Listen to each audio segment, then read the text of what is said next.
Hello, this is Tay with Thinking with Tay. Thank you for stopping in to visit with us today on another episode of Thinking with Tay.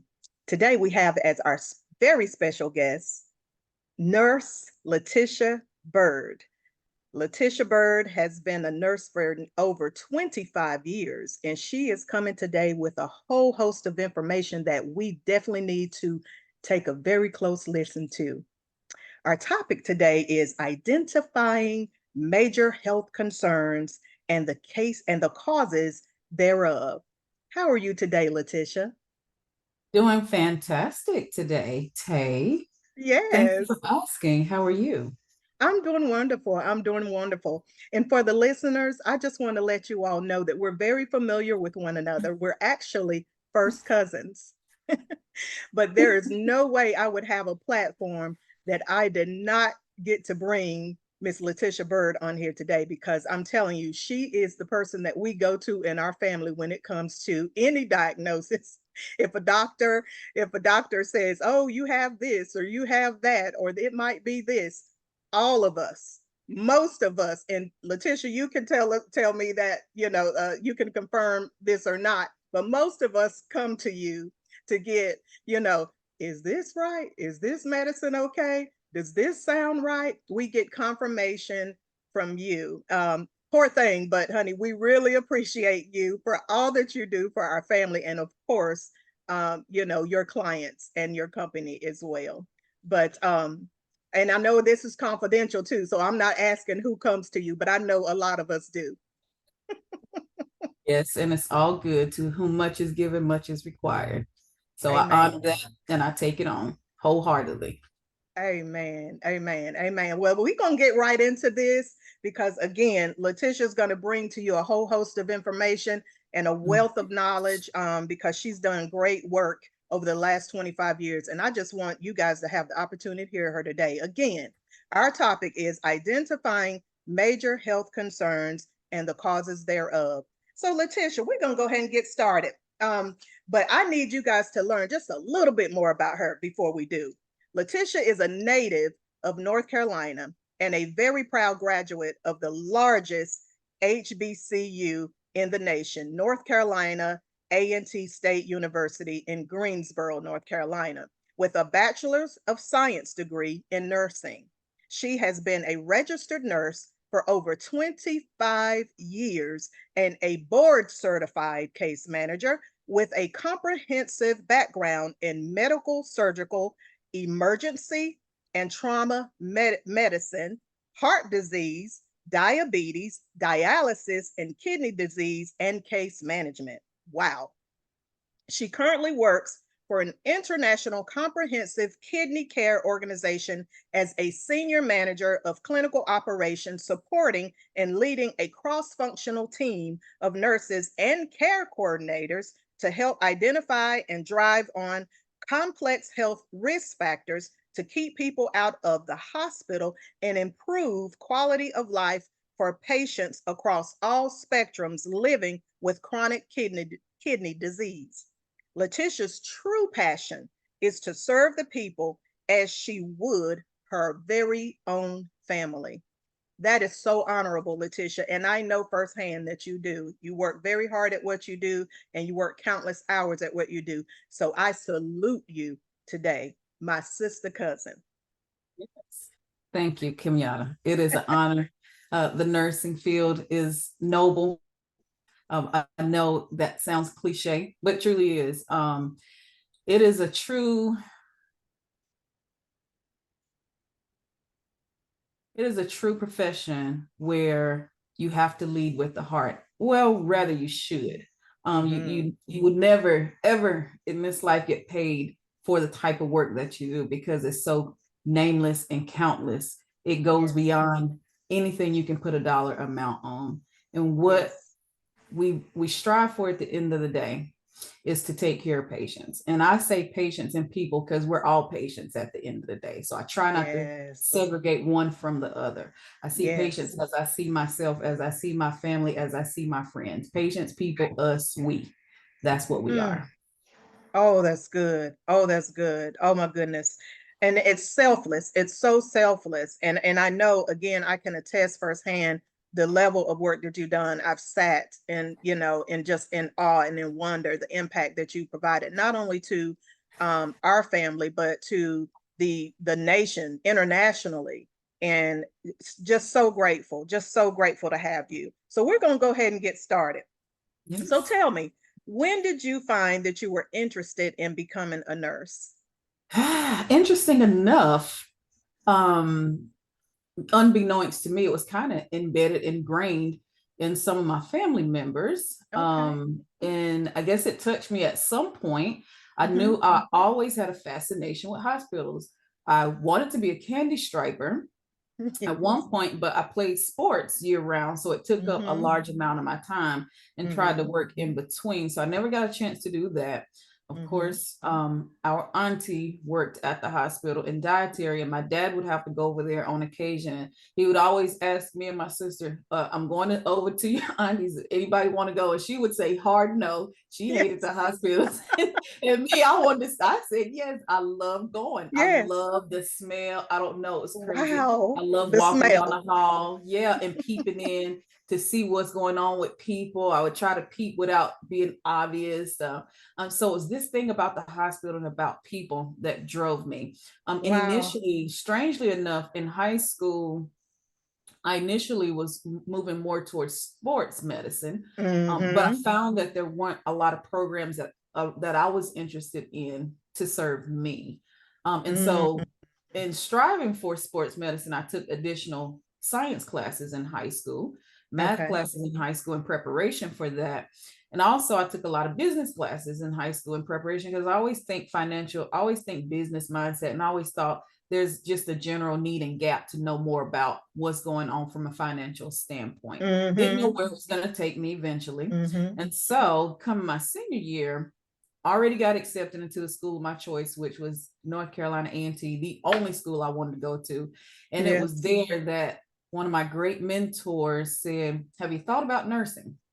And that's when it clicked. Mm. That's when it all kind of came together for Right. me. The medicine, the business, there's so many different sides of nursing. And I was like, yes, that is Yes. it. That's it. And I chose it Yes. and I got Yes. accepted. I had already gotten accepted, then I got accepted into nursing. And Mm-hmm. really has been one of the best decisions I've ever made in my life to date. Wow. Wow. Wow. That's great. That's great. What a profound story. And that's interesting. As you said, our aunt, yes, was a candy striper, and she obviously worked there, started as a candy striper and went into other areas and was, I think, retired after 40 years, was it? I think it was about 40 Something years. around that. That's a long Yeah. time. And she still does things now, just sort of on a part-time basis, and Mm-hmm. still Yeah. in the hospital. I Yeah. guess you can't get away from it. If it's in your blood, you It's in know, there. some in medicine to some degree, you're going to stay somewhere around it. Yes. Yes. Well, good, good, good, good. Yes. So tell me, what field of nursing did you begin your nursing career? Great question. I'll also add that I found out later that when both of my grandmothers wanted to be nurses, and for Oh, personal familiar reasons, they weren't able to. mm-hmm. And our grandmother was one of the church nurses, which Okay. fascinated me too. Yes, And yes.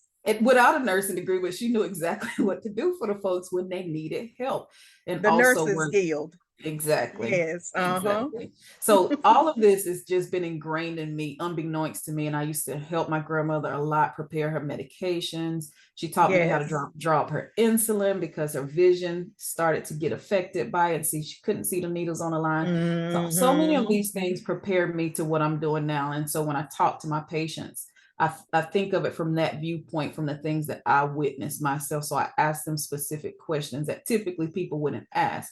Not Right. is your vision bad, but how difficult is it for you to read the lines on the needle? So that kind of gives me an indication of Mm. where their vision is and what type of support I can give them as well.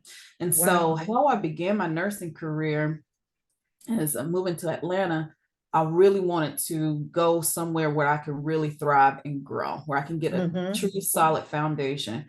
Grady Yes. Memorial Hospital, provided me that, and then some. It was community-based hospital, teaching hospital, meaning that different medical schools practice there, meaning you're on the cutting edge of what's going on in medicine, meaning you can learn so much as a new nurse. So this interests me. And I went there against the advice of many because, and you would think, so I met many nurses. I was trying to get a job and they were like, don't go to Grady, don't go. And I finally asked why. Okay. One of the nurses said, and I thought she was going to say it's dangerous because yes, it's a level 1 trauma center. So all your gunshot wounds, stabs, everything from motorcycle accidents, everything, you name it. We're equipped to handle any emergency that arises. And so don't go to Grady, don't go to Grady. I finally said why. And the reason she told me was it's a hard place to work. And my light bulb instantly went off. And I said, that's where I need to be. Yes. The very next day, I went and applied. I went and applied to Grady, and it was hard to get into. I won't lie. That was back in the 90s. So there was no nursing shortage, and I wanted to get my firm foundation. So I went to a medical surgical floor. It was all surgical patients. So a lot of trauma patients that's been in surgery, a lot of heart patients that's had open heart surgery, you name it. Wow. I saw it on this floor. So that's where I got started. I stayed there for almost 2 years before I transitioned down, because my ultimate goal was to be an emergency room trauma nurse. And that's exactly what I did. So it prepared me for this type of situation. So I spent an additional almost 4 years down there in that hospital. I've worked agency through a lot of different hospitals. And eventually landed in dialysis, being pulled in that direction from someone I know very well that have worked in this field for quite some time. That's how my nursing career kind of started and evolved. Right. Which leads me, and it's interesting though, because what I find, one of my favorite shows right now on Netflix is called The Resident. And I don't know if you've had an opportunity to see The Resident. It obviously started, I think, several years ago. I didn't even know that it was on Netflix. And even though my background is legal, I find medicine fascinating. It's just not my thing, but just to see how quickly you all have to be on your feet to diagnose, to assist, to to help, just aid, to try to remediate or mitigate any major causes or any further damage to like a person when they come in. And one of the main things that's so fascinating, as you said, I mean, you were an emergency nurse, and oh my gosh, like you get them as soon as they come in the door. They're not cleaned up. They are, if their limb is hanging off, if their eyeball is falling out, I mean, you get them and you see them, and then they don't get to the second and third floors until after they come through emergency. And I'm like, oh my goodness, it's so fascinating, because it's like you are the direct line. It's like being on the front line in when you're out at war and in battle. It is true. It's true. And you have to first of all get specialized training, because just because you have a degree, that mean it equates to this being your field that kind of meets the needs, because it takes like a calm presence in the chaotic situations, because people are relying on you for their livelihood. Families are relying on you to bring their loved ones home to them, in some shape, form, or fashion. And you can't always do it. You do your very best. I mean, you go above and beyond. But obviously some injuries are so major. And most of them are life-threatening that you can't save them all, but your goal is to save as many as you can, as best you can, and get these folks back home to their families. Wow. You're right. I mean, it definitely takes specialized, training in order to be able, because some people, they just could be so anxious and nervous, and then when you can't show that to a patient, because they are looking at you to help them, like, help me. And then if you're looking at them like, I don't know what to do. So you're right. I can see where the specialized training would be crucial in these type settings. Oh my goodness. And you have to be pretty tough. I mean, because I know you see a lot and have to render a lot of information that certain patients don't want to hear. You Mm. do. And it's Oh my even goodness. tough for yourself from a mental standpoint because you're human at the end of the day, At and the you're end of the faced day. with some major issues, Mm-hmm. major Mm-hmm. impact, major Mm-hmm. situations, and they're not always favorable. And even if they are, that footprint and imprint is still left with you. And what do you Mm. do with that? So it gets really heavy sometimes. So there's a fine line really Yes. in blessing and burden in this business too. So you Mm-hmm. got to learn how to take care of yourself. You gotta Yes. have a lot of self-care here in this industry as well. Yes, yes, yes, yes. And that, I mean, that's essential, obviously in this profession, but really in everyday life and anything that you're doing and you're going out in the world, you definitely have to have, a really good work-life balance. Yes. You really do. You really do. So let me ask you, so what field of nursing are you in and practicing currently? So currently, I work for a kidney care company Okay. that's international, soon to Mm. be the largest international kidney care company in the world. Wow. And what I do is clinical operations, but really what I do is work with a team with mostly nurses Mm-hmm. who take care of our patients from a case management standpoint. So Mm-hmm. right now, we have two parts that we serve. We serve patients with kidney disease, either they're on dialysis or not. And so most Mm. of our patients, a great bit of our patients are on dialysis already.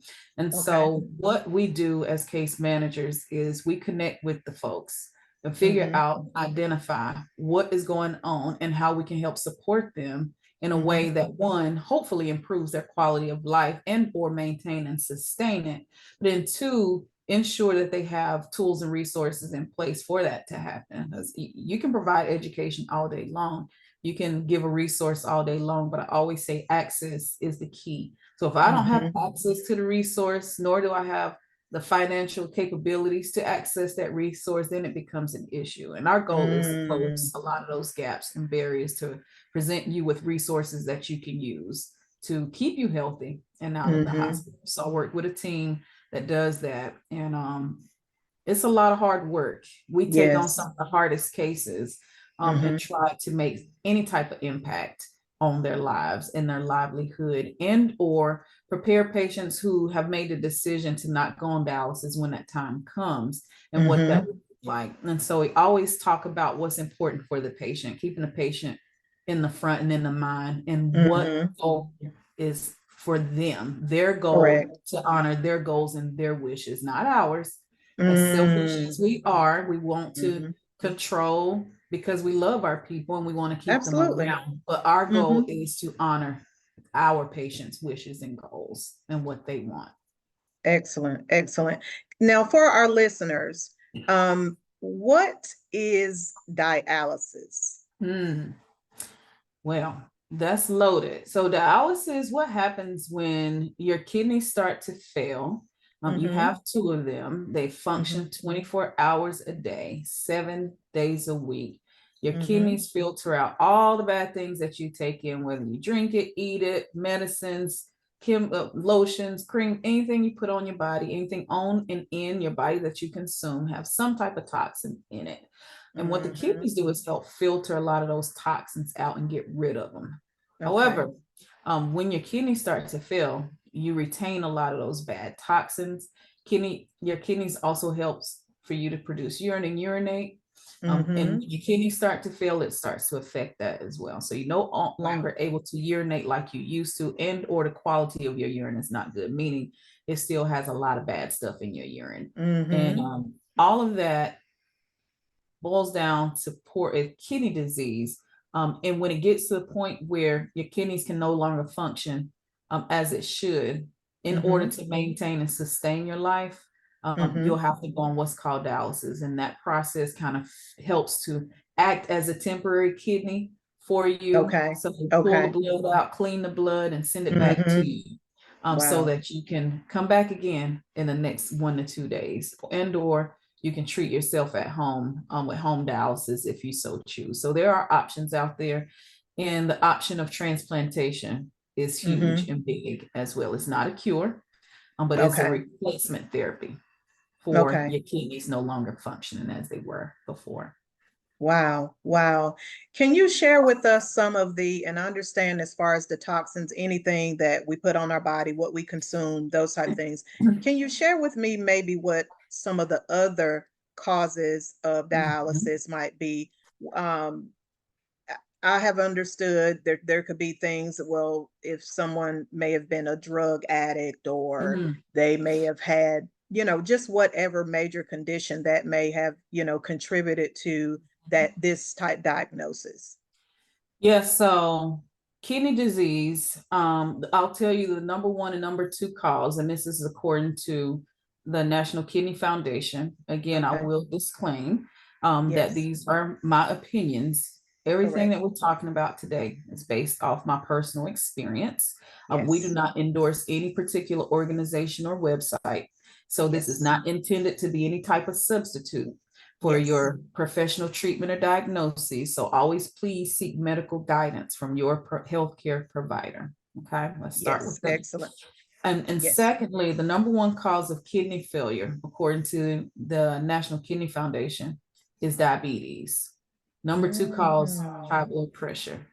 And so you may be Mm. wondering, hey, I know my family has that, or I have one or Yes. both. Am Yes. I going to get kidney disease? Not necessarily. What it Okay. typically means is you have a higher risk of developing kidney disease if you don't get your blood sugars and your diabetes management under control, and or Mm. your blood pressure under control. All these Okay. things can damage all your major vessels, and your vessels run from the top of your head to the bottom of your feet to the tip of your fingertips.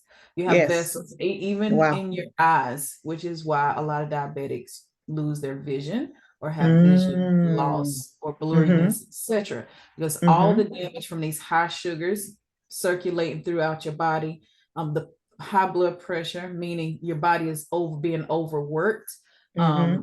and trying to get all of this blood and fluid through your body, it just puts too much pressure on your vessels and in your heart and causes oftentimes permanent damage.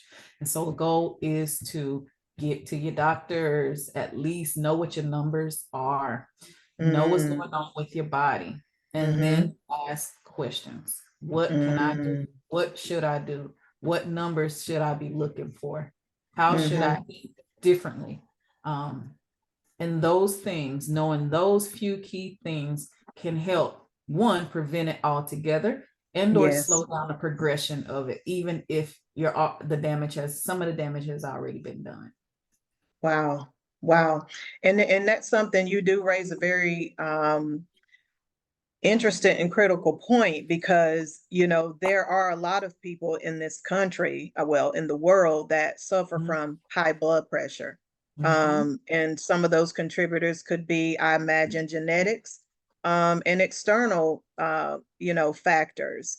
Maybe your job is Yes. just really high stress, and then it results into high blood pressure. So that's a concern that we all have to certainly consider. And that's where, Yes. when you mentioned earlier about that work-life balance, how Mm-hmm. critical that is, especially if you work in high stress, jobs. Yes. And life is a Yes. stressor for it within itself. So you have life, you have high stress jobs. People are probably more stressed by finances. And so you couple that with inactivity, meaning Mm. we're not moving enough. We sit a Yes. lot. We're Yes. home, get tired from work, and all we want to do is plop down, eat dinner, drink a cold one or a soda or that sweet iced tea. Right. Don't move, watch TV, become a Mm-hmm. couch potato, start the next day and do it all over Do that again. all All over of these again. things contribute to your blood pressure, contribute to your blood sugar. So it's not just the stress part, it's the stress on top of all of these other kind of Mm-hmm. unhealthy habits. Mm-hmm. And you don't have to be like a vegan to do right Right. and eat right. And Right. so that's the misconception a lot of people have. Really, you just Mm-hmm. make a few changes can make a huge impact on your life. And one thing I will stress that we don't talk enough about too is smoking.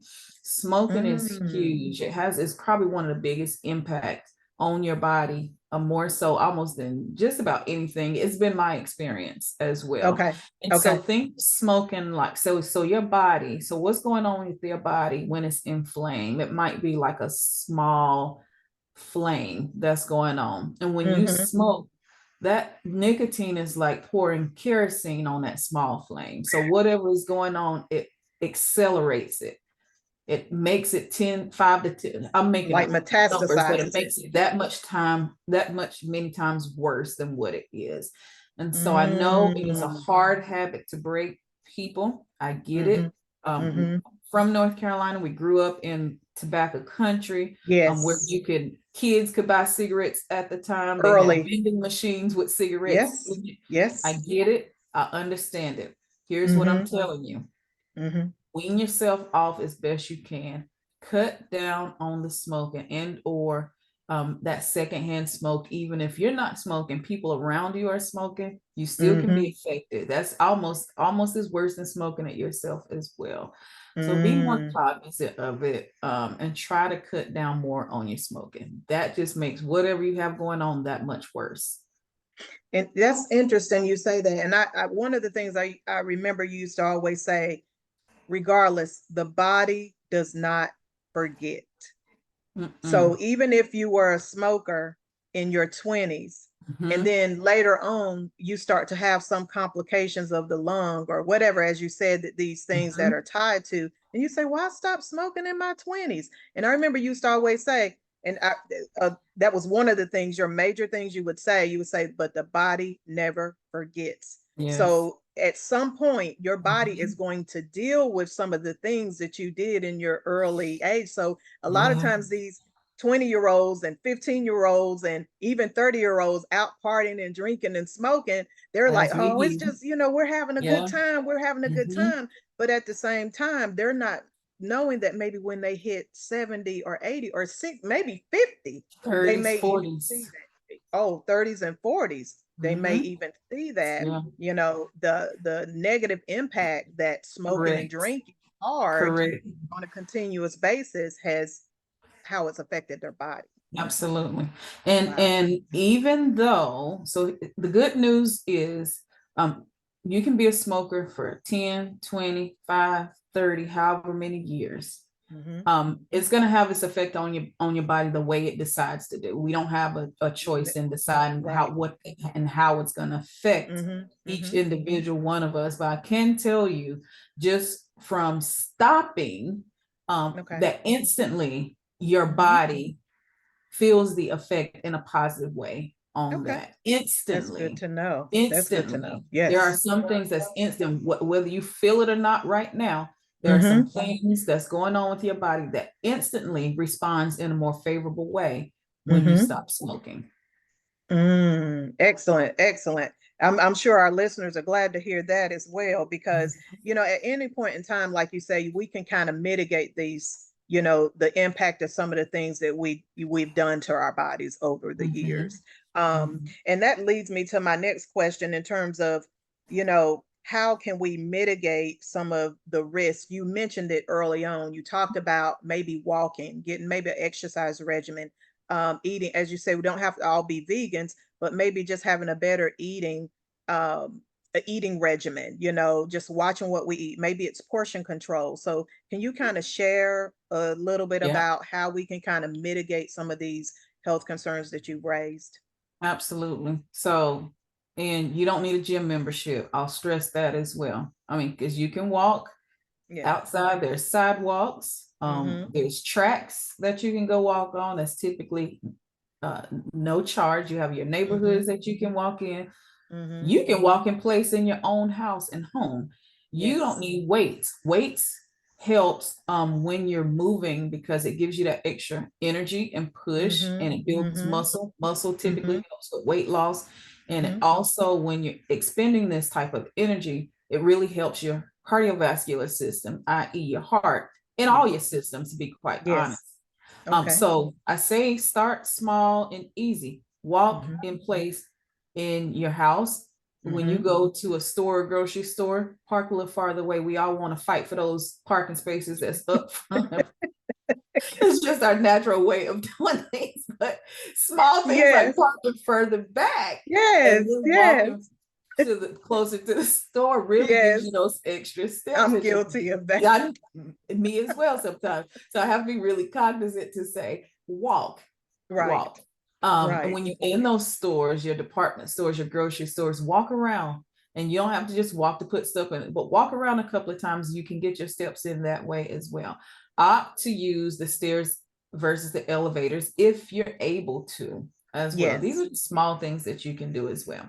And in terms of weights, you don't need to go purchase weights if you don't have the money to do that. I say you got a jug of milk, you got cans in your cabinets, you have things around your house, like my drinking jug, such as this. You can use this as your weight as well. You can lift with it, you can walk with it as well. So use the things that you already have in your house. If you can afford the memberships, gym memberships, etc. So the goal typically is about 150 minutes of, it says aerobic, but don't think you have to go to a workout class. Aerobic just means that I'm sweating. I'm working hard enough to get my heart rate up and I'm sweating. That's basically what it means.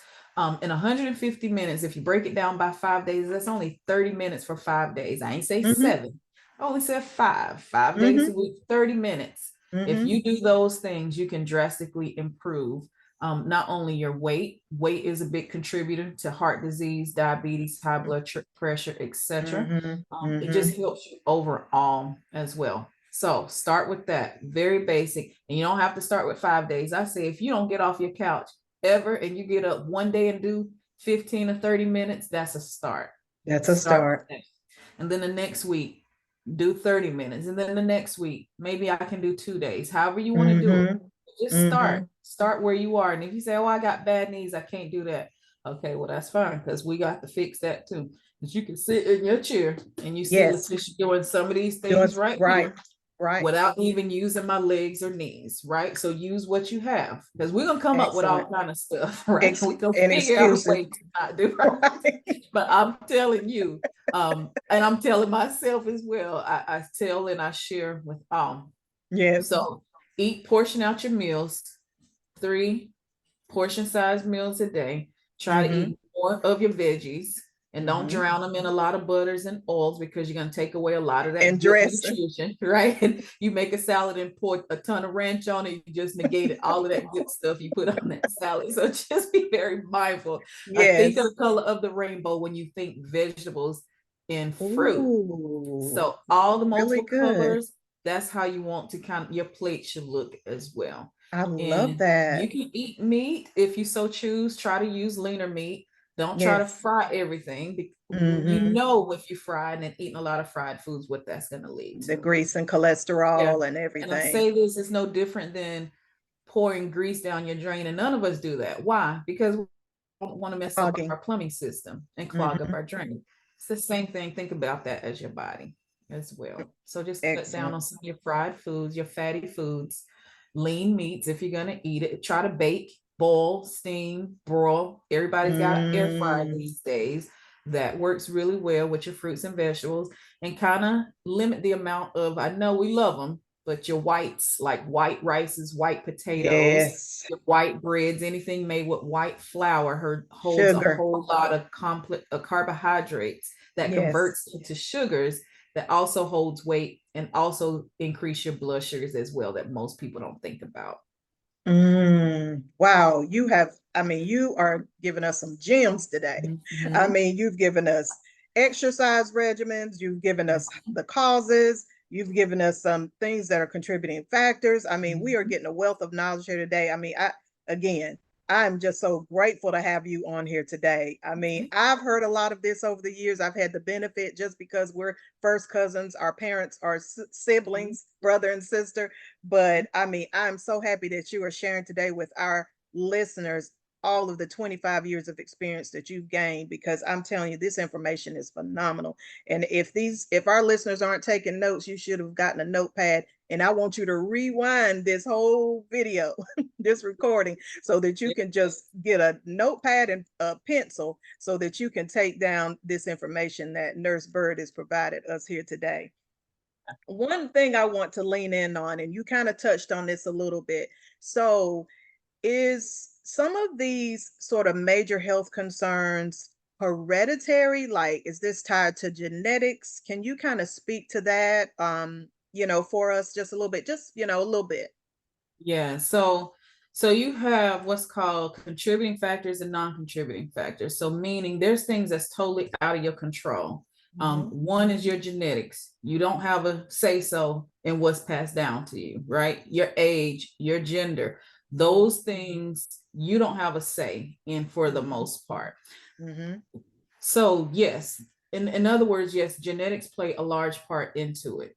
Mm-hmm. However, it's not saying because my dad, my mom, my grandparents, great had this that I will get it, but it's a high probability, which is Mm-hmm. why when you first go to those doctors and those first visits, they ask you to fill out all of these forms and they want to know your health history. Mm-hmm. Why? Because knowing your health history, now they know to really hone in on some of those key Certain contributors that, things. that might Yes. affect you at some point.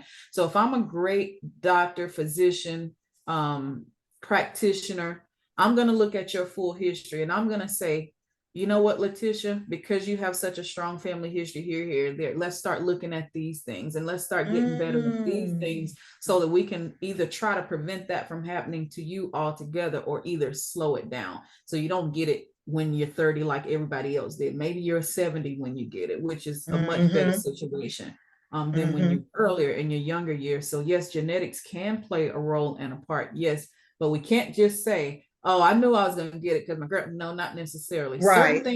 Certain things are true Mm-hmm. that are passed down and you don't have control over it. But I say, especially if you know you have a family history of it, you should be even more vigilant to try to slow those down or prevent it altogether. For sure. And, oh, my grandma, big mother, she had this, Yes. and yeah, okay, that's all well and good. Okay. And I Yes. always say, if you don't want to save yourself, do you want to save your kids and their generation as well? So think about Wow. those things as well. And I'm not saying not save yourself, but Right. if you're not as interested in improving your own health, which I'm pretty sure you are, in Yes, some certainly. shape, form, or fashion, because most Mm-hmm. people are, because it affects how we feel at the end of the day. But I always Mm-hmm. say, if you had an opportunity to keep your kid or your grandkids from going through what your Would mama you, went through or what you're going through, would you take that opportunity? yes, would you take Would it? you change things if you're the one cooking all the food and everybody come to your house and you have the opportunity to make these changes and you make the changes? Make They're the gonna eat it changes. or they not eat it, but you can be that example for them. And Wow. it's not mean you have to be perfect. So that's what a lot of people think they have to be. You do not. That there's not one Yes. person who's perfect. And no doctor, nurse, anybody should make you feel like you should be perfect all the time. That is not the goal because we're all human at the end of the day. There is no At the end perfect of the day. person, nor is there no perfect patient. So That's right. never think you have to. And even if your goal was to lose 5 pounds by the next time you go to your doctor, if you don't achieve it and you only lost 3, that is still a success. If you go Mm-hmm. back and you didn't lose any, but you didn't gain, to me, that's still a It's success because a success. lot of Okay. times you're gaining versus losing. So don't Mm-hmm. beat yourself up too Mm-hmm. hard about what you're doing Yes. and not doing. Just make the first step. First step. Excellent. Excellent. Excellent words of encouragement too, because you're right. Sometimes we won't make that doctor's appointment if we know we had a goal to meet. Exactly. And because Exactly. we're ashamed. But A you're right. shame. If you didn't Mhm. gain, and even if, like you said, you didn't gain at all, Mhm. then that's considered a success, That's how I look and at then it. you just start over the next day, Yep. or Start at over that next moment, time. just Start right, over. right, Start right. over. It's okay. It's That's okay. good. Now let me ask you, because I've seen that the change, I don't know if it was since COVID or not. What is Mhm. considered a good blood pressure or normal blood pressure? I've seen Mhm. where it used to be the standard was 120 over 80, and then Mhm. it went up to 140 over 90. And I've seen it just depends upon what doctor you go to, or nurse practitioner, or whomever your family care Mhm. provider is. You hear different things, but I think it was during COVID where they kind of boosted it up to 140 over 90. But just, in your opinion, again, just to reiterate, we're not saying we're not giving, this is your Yeah. opinion. So Yes. in your opinion, what would you consider to be a good blood pressure?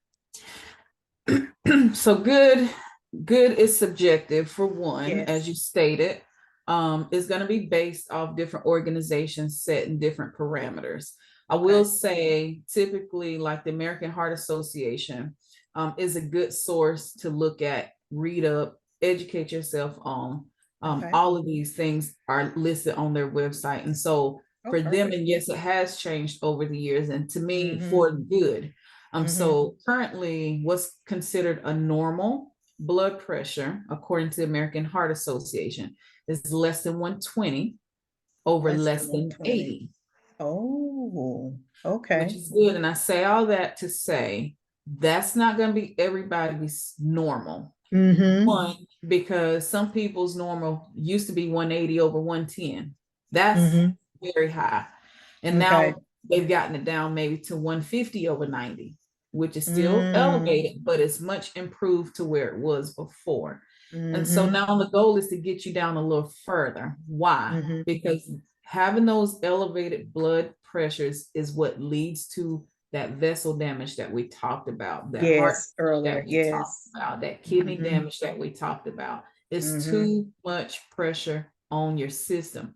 It's just too much. So think about a water hose and you turn it all the way on, water is Mm-hmm. flowing through it, and then Mm-hmm. you put your foot on one part of that water hose. What's going to happen is going to build up, right? That pressure is building up, and Mm. at some point, there's something that's going to happen major. And that's what Burst. we're trying to prevent. Yeah. And then the water hose gets stretched so much that it doesn't function the same way it did before.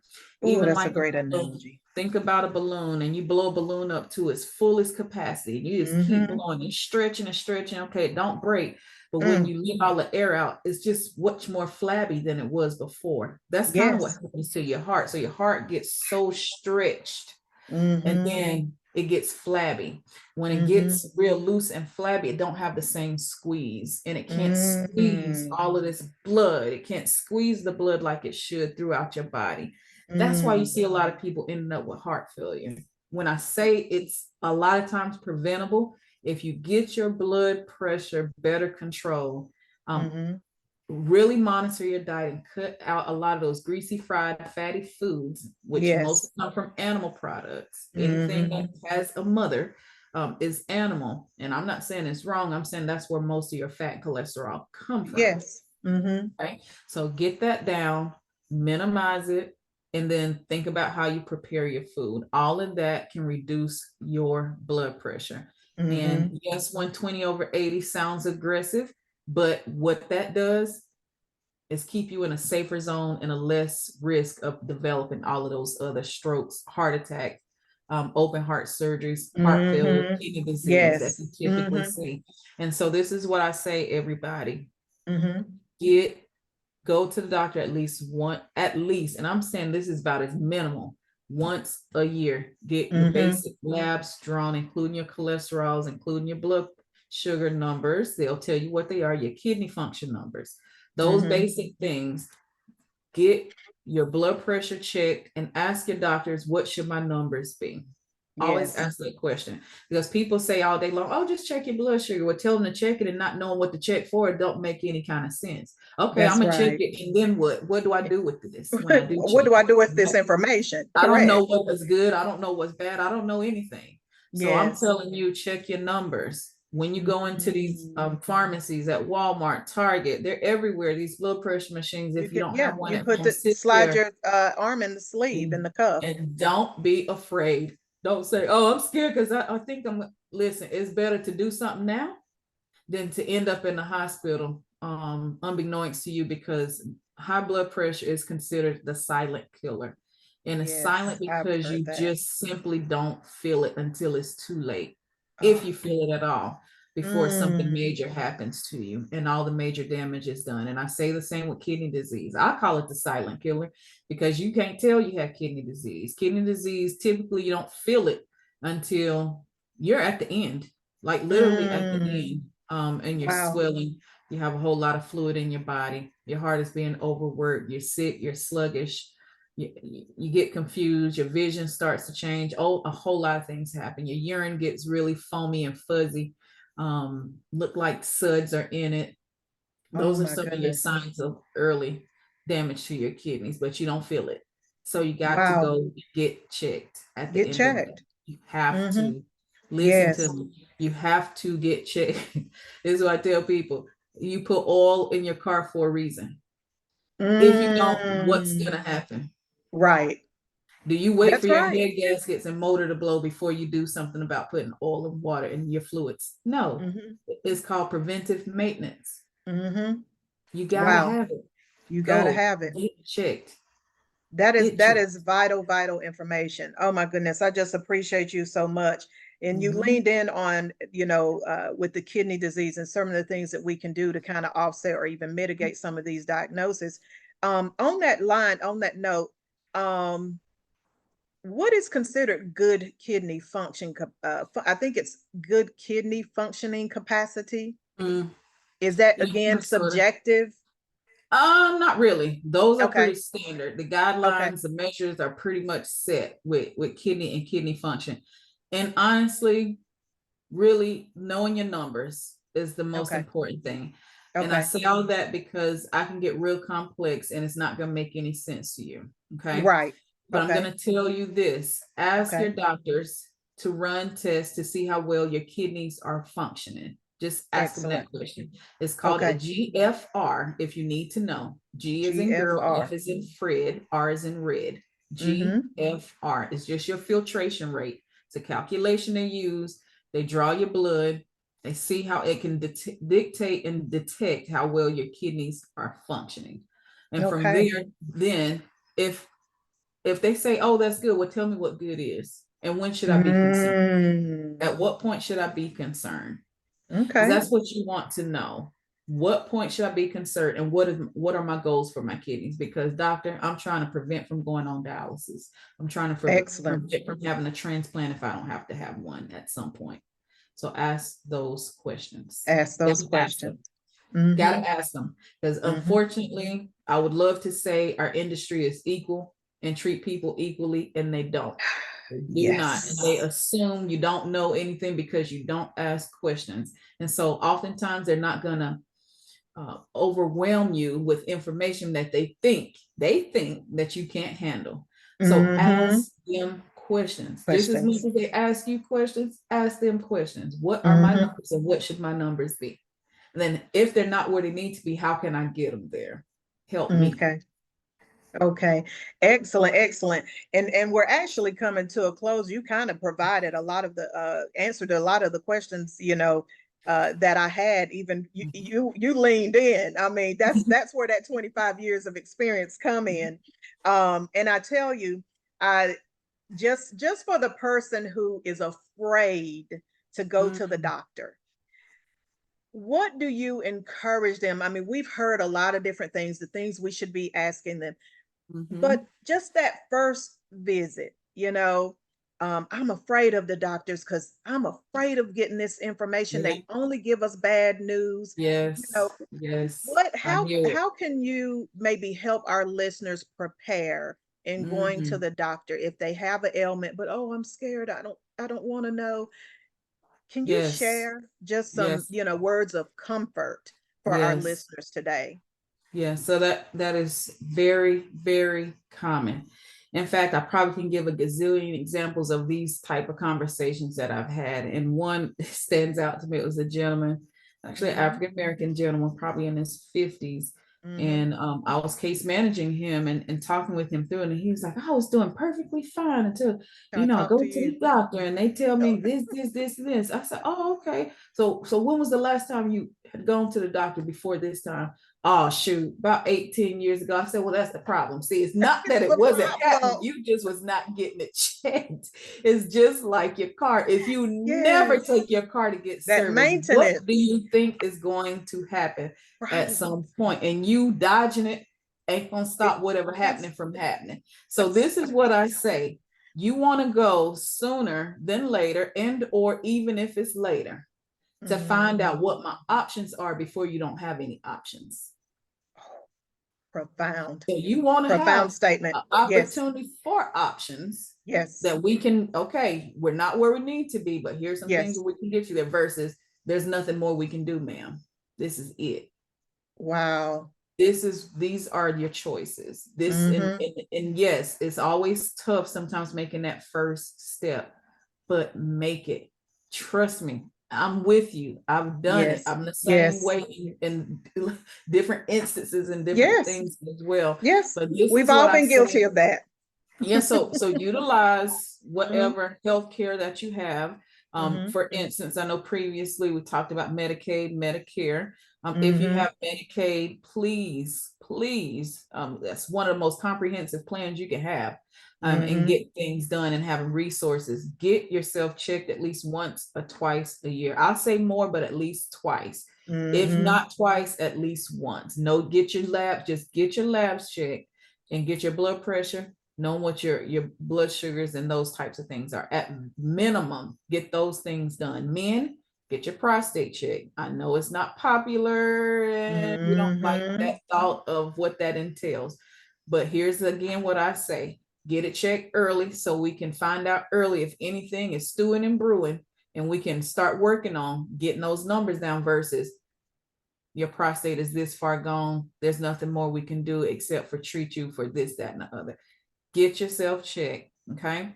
Women, now in addition to your annual visit, get your female equipment checked as well. Whether you Yes. have some or not, all of these are equally important.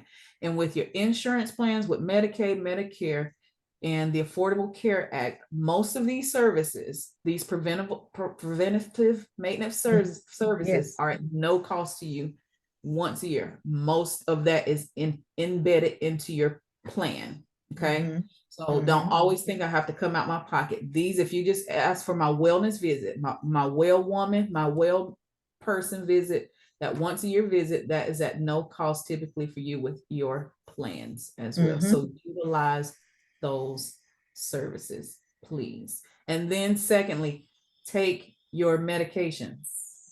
Take them. Mm. Don't say I don't need them, Yes. because if you tell me you don't need them, then tell me why you don't need them. Right. Okay, Right. because we're not just giving them to you for the sake of giving them to you. Okay. That's Now, right. if you're having issues with it, if you're having side Mm-hmm. effects, then that's your opportunity to talk to your doctor, practitioner, and say, hey, this is making me feel this. Should I keep taking, Yes. or do you have something else I can take? Not just stop, but find out, let them know so we can find something alternative to that to you. And I'm not pushing medications on anyone. I'm saying they're necessary at some point if you want to Yes. maintain and sustain your living as Mm-hmm. well. Excellent. Excellent. You have provided so much information for us today. Again, listeners, please take the time to watch this video again, Mm-hmm. over. At the beginning, get your pen and get your piece of paper, your pen, take notes. Mm-hmm.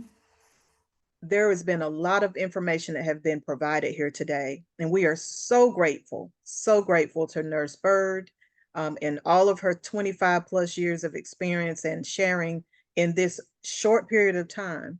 I tell you, we owe a debt of gratitude to medical professionals such as you, and the compassion that you have shown, and I have witnessed that you have shown to your clients, to your family, to our family. I tell you, it's phenomenal.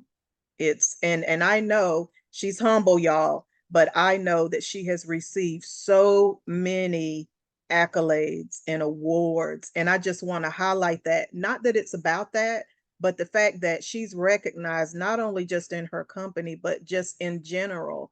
The things that she's accomplished, it's amazing. And but at the very core of it, she basically says, I want to serve the people as I serve my own family. I'm telling you, that is a humble soul and a compassionate heart. And I tell you, I'm extremely proud of you. And I just want to encourage you to continue to do what you do, because the impact that you make on this world is so great. I can't even put a number on it. So I thank you for spending time with Thinking with Tay and myself today. And I wish you nothing but the best. Nothing but the best. Thank you for being here with us. You're welcome. It's been my honor and privilege, people.